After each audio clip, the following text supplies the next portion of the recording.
পৌরাণিক উপাখ্যান।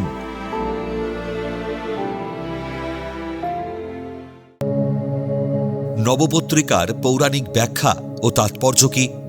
নবপত্রিকা হল শারদীয় দুর্গাপূজার মহাসপ্তমীর ভোরে পূজিত ৯টি বিশেষ উদ্ভিদ বা পাতা।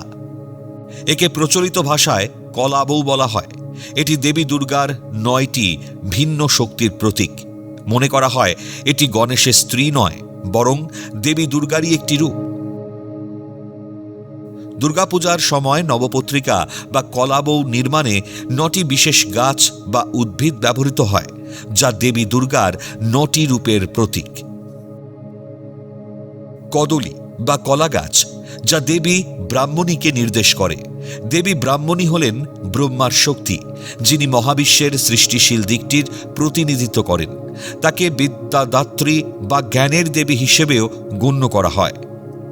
কচু বা কচ্চি, যা দেবী কালিকাকে নির্দেশ করে। কালী শব্দটি এসেছে কাল শব্দ থেকে, যার অর্থ সময় বা কালো রং।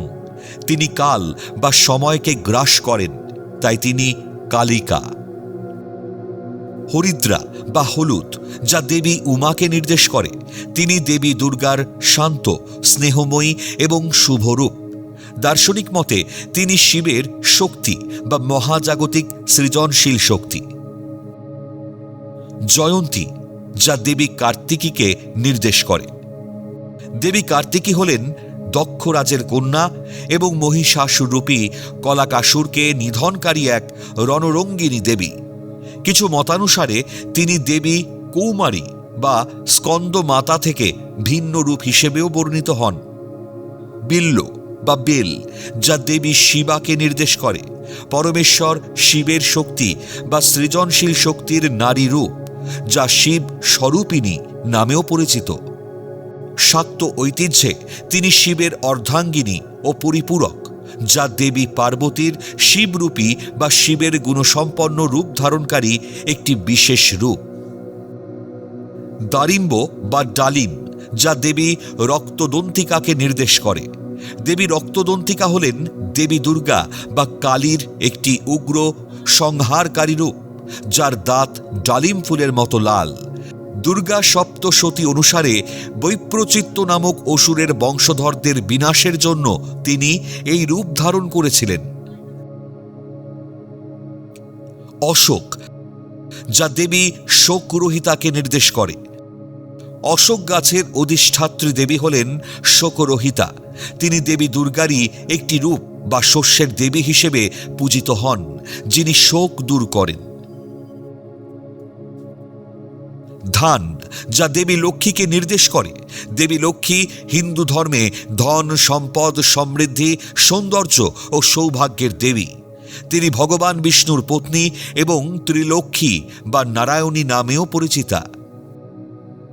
মানকচু বা মান, যা দেবী চামুণ্ডাকে নির্দেশ করে। চামুণ্ডা দেবী হলেন হিন্দু ধর্মের মহাশক্তি বা দেবী দুর্গার একটি অত্যন্ত উগ্র ও শক্তিশালী রূপ। দেবী কৌশিকীর ভ্রুকুটি থেকে উৎপন্ন হয়ে তিনি চণ্ড ও মুণ্ড নামক দুই রাক্ষসকে বধ করেছিলেন, তাই তার নাম চামুণ্ডা।